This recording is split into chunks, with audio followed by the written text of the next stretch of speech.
Now children, this is oxygen dissociating curve.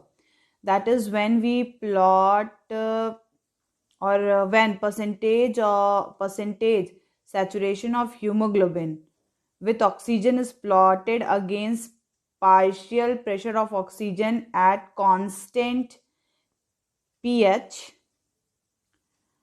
The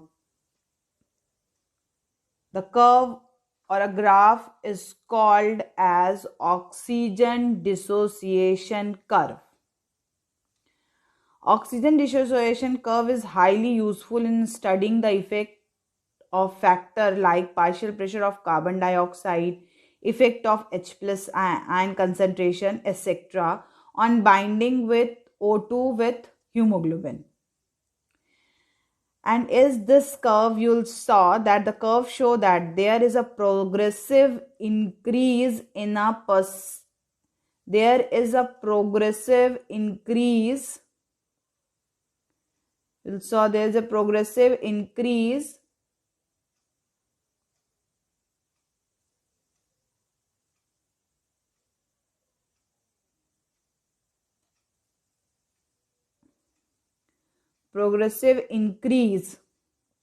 in the percent saturation of hemoglobin with increase in partial pressure of oxygen. That is 30% saturation as 20 partial pressure.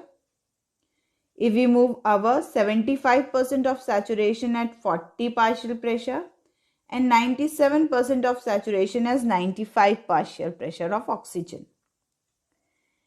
And children, so a normal oxygen dissociation curve is sigmoid, that is S-shaped. High partial pressure of oxygen and low partial pressure of carbon dioxide, low partial pressure of H plus concentration and low temperature favor the formation of oxyhemoglobin. All these conditions are found in alveoli. Whereas low partial pressure of oxygen, high partial pressure of carbon dioxide, high concentration of H plus ion and higher temperature favor dissociation of hemoglobin. And all these conditions are found in your tissue. Okay. So at high partial pressure of carbon dioxide, H plus and higher H plus ion, higher temperature and low pH, the oxygen dissociation curve turn to right. That is condition favored dissociation of oxyhemoglobin.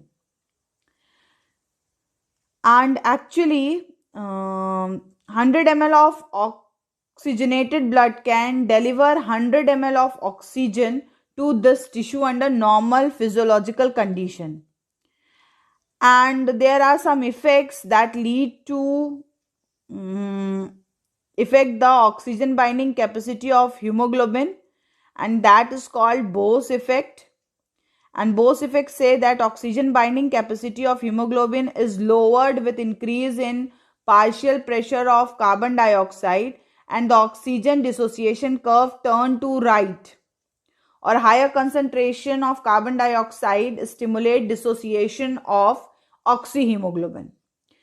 Whereas there is another effect that is called Haldane effect that come and define the release of carbon dioxide. In this, they said that oxyhemoglobin behave as a strong acid.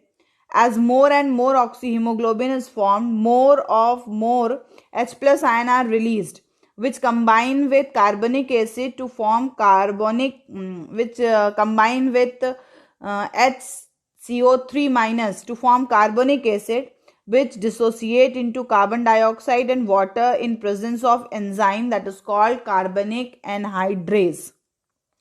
So this is about the curve that you have studied, that is dissociation curve of